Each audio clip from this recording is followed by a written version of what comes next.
Hello and welcome back to Vault Holocron, where today I will explain hyperspace.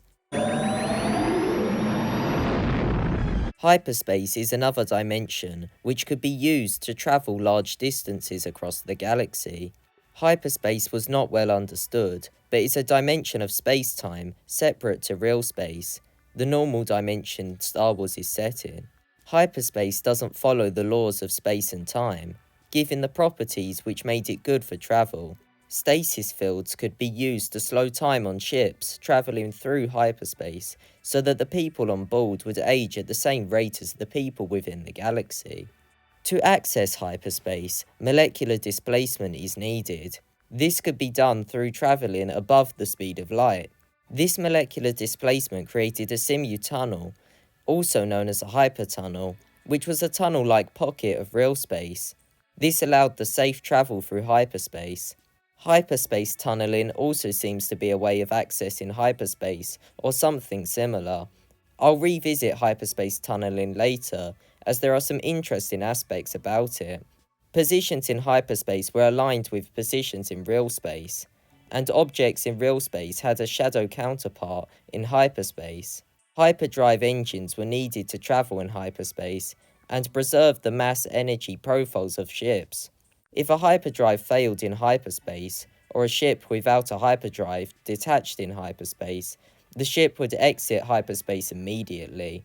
For travelling through hyperspace, lots of calculations had to be made to avoid crashing into shadows of objects such as stars. Hyperspace routes were routes which had already been calculated, and so could be used safely, instead of calculating a route for every journey.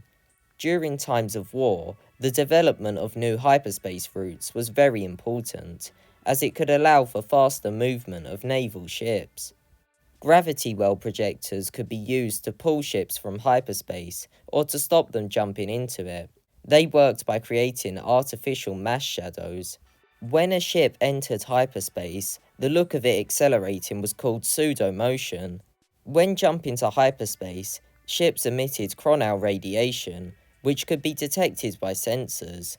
Hyperspace could be travelled through using navigation computers, force-sensitive navigators, and by going jump by jump. The unknown regions, after one point in time, became difficult to traverse through hyperspace, with force-sensitive navigators and going jump by jump being the only suitable methods of travel. This quote from Thrawn Alliances explains well why the unknown regions were difficult to travel through. I understood travel into the unknown regions was difficult. Indeed, the hyperlanes are few and not easy to traverse, but system jumps are possible if a traveller has sufficient time and is content with traversing limited distances. And if one was not content with limited distances, one would need a careful study of the border. Millennia ago, a set of chain supernova explosions throughout this particular region threw planet and moon-sized masses at high speeds across the stars. The movements of those masses continually alter the hyperlanes, changing the paths in ways that are difficult to calculate. Other phenomena in other parts of the border created similar barriers. The hyperlanes that remain largely intact are beset with other dangers. Force-sensitive navigators use the Force to avoid dangers in hyperspace. The Chiss used Skywalkers as their navigators. Skywalker was the name of the position and had nothing to do with the Skywalker family. The Navigators Guild was a guild which provided navigation through the unknown regions, using force-sensitive navigators. Going jump by jump was a slow method of travel, which involved doing a journey through multiple smaller jumps. It was considered impossible to enter hyperspace while docked, or exit hyperspace into the atmosphere of a planet.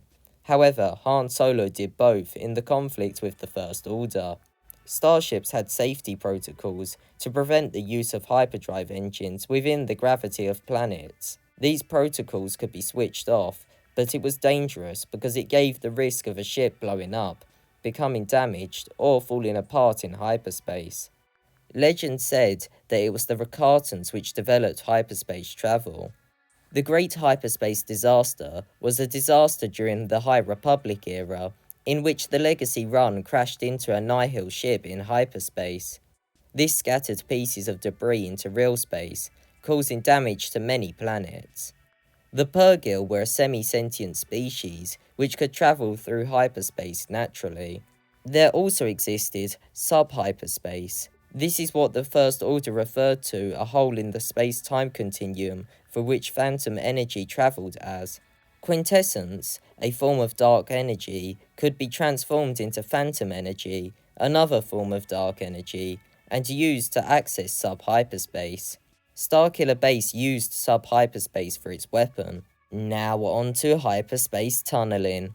Hyperspace tunneling was a force power which transported the user across large distances through a method seemingly similar to hyperspace. The Loth-wolves used hyperspace tunneling to access different points in the world, and to access other realms.